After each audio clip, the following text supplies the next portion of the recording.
औज़ुबिल्लाहि मिनश्शैतानिर्रजीम बिस्मिल्लाहिर्रहमानिर्रहीम। इसे हम पढ़ेंगे। कितनी हदीसें? और ये तीनों हदीसें दुआ के मुताल्लिक है। किसके मुताल्लिक हैं? अल्लाह तबारक व तआला ने हमें हुक्म दिया है कि मुझसे दुआएं मांगा करो। समझ आ रही है? उदऊनी, मुझसे दुआएं मांगा करो। अस्तजिब लकुम, मैं तुम्हारी दुआओं को कबूल करता हूँ। समझ आ रही है? जो बंदा अल्लाह पाक से दुआ मांगता है ना और फिर दिल से यकीन करता है कि मेरी दुआ अल्लाह पाक सुनता है और कबूल करता है, तो अल्लाह तबारक व तआला भी फरमाते हैं कि बिल्कुल मैं इसकी दुआ मैंने कबूल कर लिया। जो बंदा दुआ मांग ले और कहे कि मेरी दुआ तो कबूल नहीं होती, बस अल्लाह भी फरमाते हैं कि अच्छा तुमने ये गुमान कर दिया ना, चलो बस जाओ। जब तुम खुद कहते हो कि नहीं कबूल होती है तो फिर नहीं कबूल होती है, जाओ। जब दुआ मांगो तो अल्लाह से यकीन करो, अल्लाह की ज़ात पर तवक्कुल करो कि इंशाल्लाह मेरी दुआ ज़ाया नहीं होगी, ज़रूर कबूल होगी। समझ आ रही? अब देखो ये हदीस, तीन हदीसें हैं, आसान आसान से हैं। ये ख़ुद भी सीखो और उनको भी सिखाओ। ख़ुद भी दुआ के आदी बन जाओ और लोगों को भी दुआ वाला बनाओ। नमाज़ों के बाद दुआ करो, ज़िक्र के बाद दुआ करो, कुरान की तिलावत के बाद दुआ करो। यहाँ सबक जब पूरा हो जाए, छुट्टी का वक़्त हो जाए, फिर दुआ किया करो। समझ आ रही है? तो दुआ करने का आदत बनाओ। जो अल्लाह से नहीं मांगता ना, जो अल्लाह से नहीं मांगता है वो हर एक से मांगेगा फिर।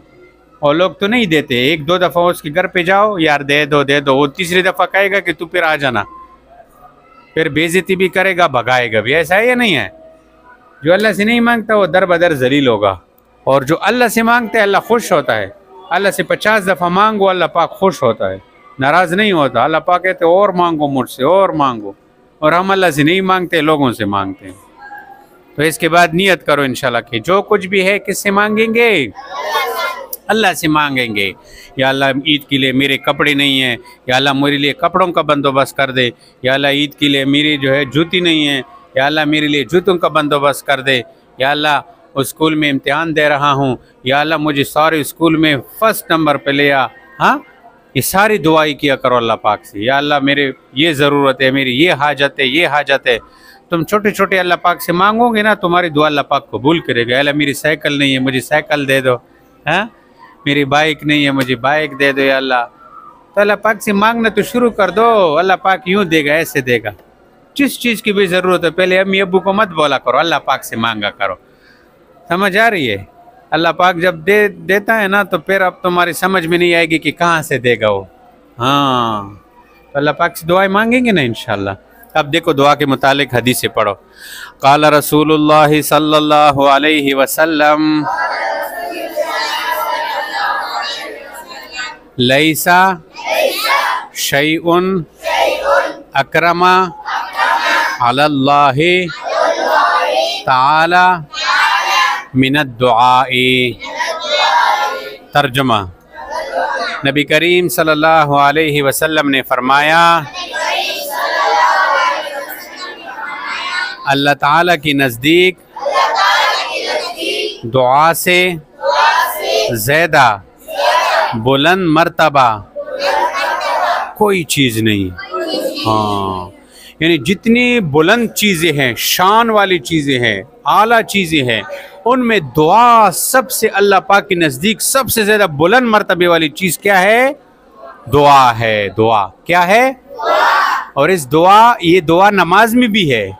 नमाज में दुआ है या नहीं है? हम कहते हैं कि इहदिना सिरातल मुस्तकीम सिरातल लज़ीना अनअमता अलैहिम गैरिल मग़दूबि अलैहिम वलद्दाल्लीन, ये दुआ है। आप तहियत में बैठते हो और उसमें कहते हो कि अल्लाहुम्मा सल्ली अला मुहम्मद व अला आलि मुहम्मद, ये दुआ है। अल्लाहुम्मा रब्बना आतिना फिद दुनिया हसनतन व फिल आखिरह, ये दुआ है। समझ आ गई? तो दुआ, इसलिए दुआ का मर्तबा सारी चीज़ों से ज़्यादा है। समझ आ गई? अभी समझ आ गई? हम कुरान पढ़ते हैं, क्या पढ़ते हैं? कुरान में बहुत सारी दुआएं आती है, बहुत सारी दुआएं आती है। हाँ, तो दुआ अल्लाह के नज़दीक सबसे मर्तबे वाली चीज़ है। एक हदीस हो गई। नंबर 2, क़ाल नबी सल्लल्लाहु अलैहि वसल्लम, अद्दुआउ हुवल इबादतु नबी करीम सल्लल्लाहु अलैहि वसल्लम ने फरमाया, दुआ ही इबादत है। कोई पूछे कि इबादत क्या है, तुम उसे कहो दुआ ही इबादत है। क्यों इसको इबादत क्यों कहा? कि हर इबादत में दुआ है या नहीं है? मैंने कहा नमाज में है या नहीं है?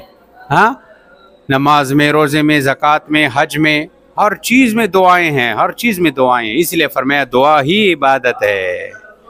तो दुआ मत छोड़ो। समझ आ रही? दुआ की बड़ी फजीलत है। क़ाल नबी सल्लल्लाहु अलैहि वसल्लम, मन सर्रहु अन यस्तजीबल्लाहु लहू इंद शदाइदे वल करबे फलयक्सिर दुआ फिर रखाए। तर्जुमा, नबी करीम सल्लल्लाहु अलैहि वसल्लम ने फरमाया, जिस शख्स के लिए ये बात पसंदीदगी और खुशी का बाइस हो, यानी जो बंदा ये मांगे और जिस बंदे की ये खुशी हो, चाहत हो कि तंगी और सख्ती की वक़्त अल्लाह उसकी दुआ कबूल करे। समझ आ रही? जिस बंदे की दिल की चाहत हो, खुशी हो कि यार ये तकलीफ जब मेरे ऊपर आती है ना, मुसीबत आती है, इस वक्त में जो दुआ मांगो वो कबूल हो, तो उसको क्या करना चाहिए? तो उसे चाहिए को वो सात और फराखी के ज़माने में ज़्यादा दुआ करता रहे। देखो, बंदा जब ठीक ठाक हो, सेहतमंद हो, खुशी है, कोई तकलीफ नहीं है, उस वक्त बंदा अल्लाह पाक को याद नहीं करता, उस वक्त दुआएं नहीं मांगता। लेकिन जब थोड़ा सा तकलीफ आती है ना, थोड़ी सी तकलीफ आती है, फिर जो है या अल्लाह या अल्लाह या अल्लाह या अल्लाह। नहीं, जब तुम्हारे पास सब कुछ हो, हर नेमत तुम्हारे साथ है, खुशी है घर में, कोई तकलीफ नहीं है, उस वक्त दुआएं ज़्यादा मांगो। जब तुम उस वक्त दुआएं मांगोगे ना, फिर जब तुम्हारे ऊपर ये सख्ती तकलीफ वाला वक़्त आएगा, उस वक्त जब तुम दुआ मांगोगे फिर ऐसा कबूल होगा। ऐसे तो नहीं है कि खुशी में अल्लाह पाक को भूल गए और जब तकलीफ आ गई फिर या अल्लाह या अल्लाह या अल्लाह। नहीं, मुसलमान कौन होता है? जो खुशी में भी अल्लाह पाक को याद करता है और तकलीफ में भी अल्लाह पाक को याद करता है।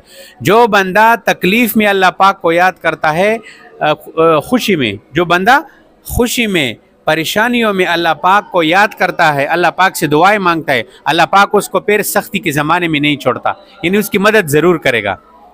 सख्ती आ गई, फिर तकलीफ आ गया, फिर अल्लाह पाक फिर इरशाद फरमाता, हाँ ये मेरा वो बंदा है, ये इसके ऊपर जब खुशियाँ थी तो ये मुझसे मांगता था, आज मेरे फरिश्तों इसके ऊपर सख्ती आई हुई है, ये जो दुआ मांगे उसको दे दो, उसको दे दो। तो अब बात समझ आ गई? हाँ, तो ये 3 हदीसों से दुआ की बड़ी फजीलत साबित हो गई। हमें चाहिए कि हम हर हाल में अल्लाह पाक से दुआएं मांगे। समझ आ रही?